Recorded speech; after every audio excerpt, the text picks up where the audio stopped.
जय श्री कृष्णा। आज मैं आपको मुद्रा विज्ञान के बारे में कुछ जानकारी दूंगा। ये मुद्रा विज्ञान पूर्णतया हाथों की विभिन्न मुद्राओं के ऊपर आधारित है। यानी हाथों में जो मुद्राएं बनाई जाती हैं उंगलियों के और अंगूठे को मिलाकर, उसी को हम मुद्रा विज्ञान कहते हैं। ये जो मुद्राएं होती हैं दो प्रकार की होती हैं, यौगिक मुद्रा और अयौगिक मुद्रा। यौगिक मुद्रा उपासना, साधना, पूजा पाठ के लिए होती है और इसके लिए एक निश्चित आसन की जरूरत होती है। लेकिन जो अयौगिक मुद्राएं होती हैं वो रोग निवारण के लिए की जाती हैं। किस तरह से हम अपने रोगों का निवारण कर सकते हैं इन मुद्राओं के द्वारा। और ये जितनी भी मुद्राएं हैं अलग अलग तत्वों को रिप्रेजेंट करती है। यानी हमारे शरीर के अंदर 5 तत्व होते हैं, जल तत्व, पृथ्वी तत्व, आकाश, वायु, अग्नि। तो इसी प्रकार से ब्रह्मांड के अंदर 5 तत्व होते हैं। तो हमारा शरीर इसी पूरे ब्रह्मांड को ही रिप्रेजेंट करता है। चाहे ब्रह्मांड ले लीजिए, चाहे शरीर ले लीजिए, इन तत्वों के अंदर परिवर्तन आ जाता है, असंतुलन हो जाता है तो व्याधियां उत्पन्न हो जाती हैं। चाहे आप ब्रह्मांड में ले लीजिए या चाहे शरीर के अंदर ले लीजिए, तो हमारे शरीर के अंदर जो व्याधियां होती है उन्हीं को हम रोग बोलते हैं। तो मुद्रा विज्ञान का उद्देश्य एक यही है कि इन तत्वों में परिवर्तन करके रोगों का निवारण किया जा सके। यानी कि जो मुद्रा विज्ञान है एक ऐसी क्रिया है जो तत्व परिवर्तन के ऊपर आधारित है। किस प्रकार से हम तत्वों का परिवर्तन कर सकते हैं।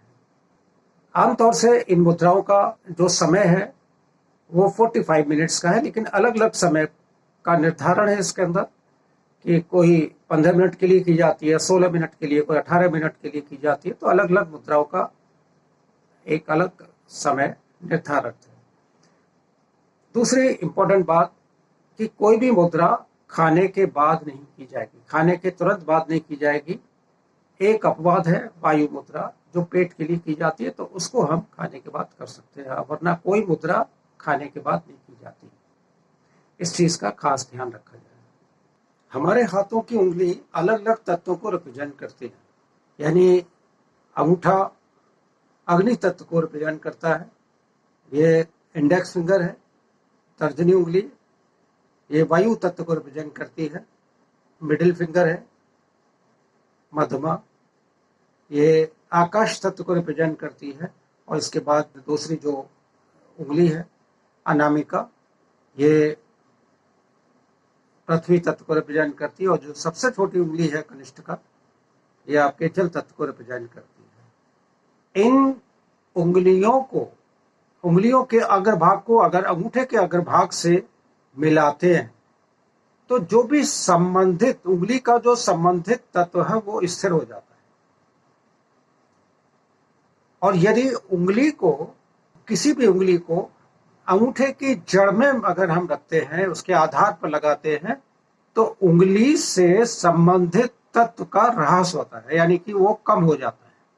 अगर तत्व बढ़ा हुआ है तो उसको इस प्रकार से कम किया जा सकता है। और यदि अंगूठे को किसी भी उंगली के जड़ में लगाया जाता है, उसके आधार पर स्पर्श किया जाता है, तो उंगली से संबंधित जो भी तत्व है उसमें वृद्धि हो जाती है, यानी कि इंक्रीज हो जाता है। और यही एक आधार है मुद्रा विज्ञान का कि अगर कोई तत्व बढ़ा हुआ है तो उसको हम कम कर सकते हैं, अगर कोई कम है तो उसको ज्यादा कर सकते हैं, जैसा रिक्वायरमेंट है, या किसी तत्व को हम संतुलित कर सकते हैं। जैसी जरूरत होती है, जैसी आवश्यकता होती है, उस प्रकार से इन मुद्राओं की मदद से हम अपने तत्वों का परिवर्तन कर सकते हैं।